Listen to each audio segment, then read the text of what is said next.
Hey y'all, and welcome to PolitiBrawl.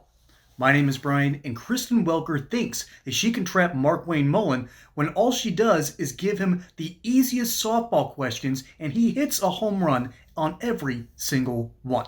Let's dive in. Is it important for the President of the United States, who speaks for all of the country, to be honest and critical of Vladimir Putin? I think the president's been very critical of Putin, and I'm not sitting here defending Putin. Putin's not a good guy. At the same time, that's up to the Russian people. That's not up to us to make that decision. What President Trump is trying to do is end the war, and he's trying to end the war from a place of strength. You don't end a war from a place of weakness, which is why Biden could never end the war. Trump is going to be able to end the war. He said he was going to do it when he was on the campaign trail, and he's kept his promises, and he's going to continue to deliver on those promises. Let me zoom out and ask you big picture. Do you think the United States should stay in NATO, Senator? You know, if it's in our interest, I absolutely do. But right now, NATO has not always been playing in our best interest. And when it's not in the Americans' best interest anymore, then we should relook at things. The definition of insanity is doing the same thing, expecting different results. We see NATO and we see UN sometimes weaponizing against the United States, and we're the biggest funder of it. And if it's not in the taxpayers' best interest, if it's not in Americans' foreign policy best interest, then we need them to look at a different approach. The United States has historically determined that it is in the United States' best security interest. Historically. President Zelensky himself has said he believes that Russian troops are amassing potentially in Belarus, could be potentially eyeing the possibility of going into other NATO nations. Can European members and NATO count on the United States and President Trump to help defend them if they are attacked by Russia, Senator? Well, first of all, I don't believe for a second Russia is going to advance a war in any other country right now. It'd be extremely dangerous, and he will call President Trump's hand. President Trump does not just simply say idle words. He delivers it. We saw what happened in Syria. Keep in mind, in Syria, he told Russia to stay out of it in 2017. They went ahead and helped Assad, and they delivered chemical weapons on their own people. What did President Trump do within 30 minutes? He kicked Russia out of the airspace and completely destroyed their airfield that they were operating underneath. Russia and Putin fears President Trump. Senator, let me ask you about the breaking news that happened late Friday night when President Trump fired Joint Chiefs of Staff CQ Brown, who President Trump himself picked 5 years ago to lead the Air Force. I want to play you some of what Democratic Congressman James Clyburn had to say in reaction. Take a look. Is that why you think the president has let him go, because he's black?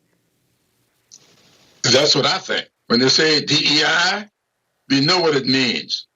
As I heard somebody say earlier today, they are substituting these acronyms for the N word. So why would you apply the term woke to General Brown? What does that mean? Senator Mullin, what is your reaction to Congressman Clyburn? Do you think that CQ Brown was fired because he's black? Unfortunately, Congressman Clyburn, he constantly pulls the race card out. This has nothing to do with this. We're a civilian force, and the president gets to choose his closest advisors, and the chairman of the Joint Chiefs of Staff is his closest advisors. Obviously, he said very positive things about General Brown, even when he was dismissing him. But the president has a right to pick people around him that he wants to, that he trusts. And at some point, he chose to go a different direction. This had absolutely zero to do with race. Keep in mind, the reason why he was on the promoted the first time was because President Trump did that in his last administration. So that it's dangerous every time the left wants to pull out the race card. It's dangerous and reckless and ridiculous. The constant use and attempt to abuse the race card is something that is not only losing effectiveness, it's making political discourse even worse. I thought we were getting better on this front, but apparently there's an old strain of racism that still won't fully go away. And I can, as someone who's lived just outside of Atlanta and watching my town grow since the early 90s, I'm going to be honest, man, we've come a long way. So Clyburn is clearly stuck in the past. Bless his heart, he's trying to stay relevant, and this is the way to do so. However, when it comes to General Brown, he was appointed in March of 2020, back when Donald Trump was president, to be the chief of staff of the Air Force, which is, in my opinion, and I don't say this to put down any of the other branches, but the Air Force, in my opinion, is the most important branch of the military, mainly because of its ability to understand logistics, the fact that drone strikes are now our most effective weapon, and controlling the skies has been an extra additive to warfare, and you must control your skies in order for your troops to work. That's pretty much priority number one. And so he did a pretty decent job, and Trump at the time was thinking, what could go wrong? Well, ultimately, this general, as it turns out, got a little too political. And the last time I can think of when when a general got a little too political, well, it didn't end too well for Patton. Okay, he got a slap on the wrist by the Joint Chiefs during World War II because he couldn't keep his mouth shut. This is something that breaks down basic military cohesion, and so I don't fully blame Trump for wanting to move on from this guy. So listen, regular guys, rank and file dudes, having their opinions, understandable. But when a general gets involved, that becomes a bit of a problem. For instance, Brown's public support of the BLM movement made him fodder for the administration's wars against wokeism in the military. His ouster is the latest in the upheaval at the Pentagon, which plans to cut 4,500 civilian probationary workers and identify $50 billion in programs that could be cut next year to redirect those savings to Trump's priorities. Thank you, AP. That was actually a pretty nice piece of reporting right there. Unusually unbiased for them. So ultimately, I'm not saying that this general's a bad dude, but you've got to set the tone. You've got to set precedent, and we don't want people who are inherently political at the highest rank. You need to be able to keep your cards close to the chest. And so this is a necessary shift for our military. But now let's work back in the other direction. We started off this video talking about Vladimir Putin and NATO and Zelensky. So let's start off with the Zelensky, saying that troops are massing at the Belarusian border.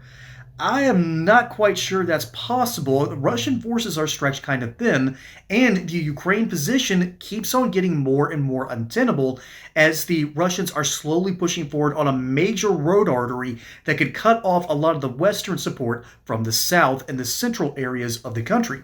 Furthermore, that's a fear-mongering tactic because Belarus also straddles the northern part of Ukraine. It's also closer to Poland.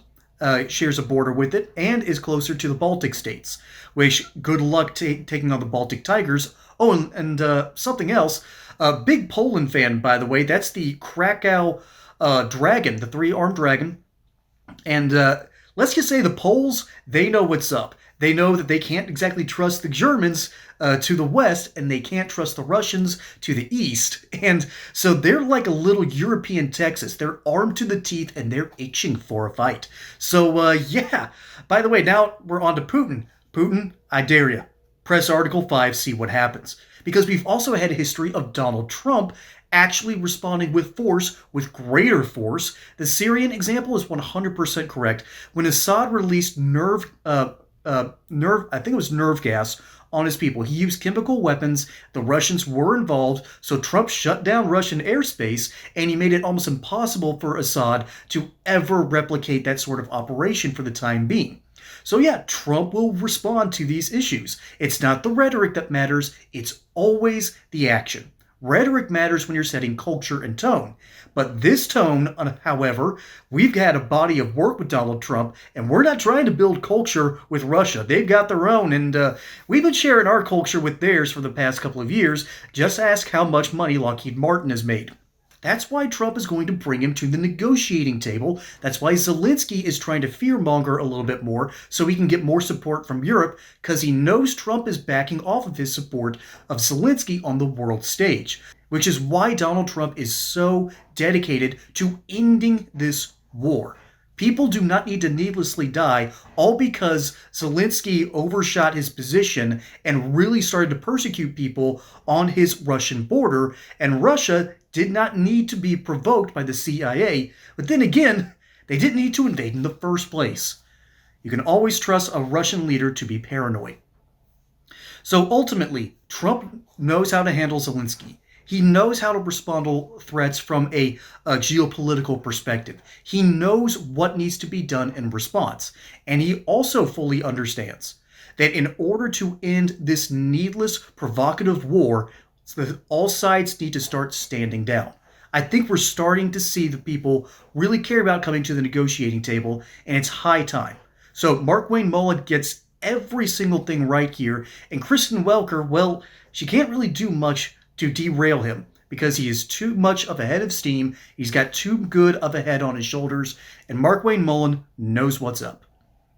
Folks, my name is Brian. Hope you enjoyed that segment here on PolitiBrawl. Don't forget to like and subscribe. Catch you on the next one, and until then, y'all have a good one.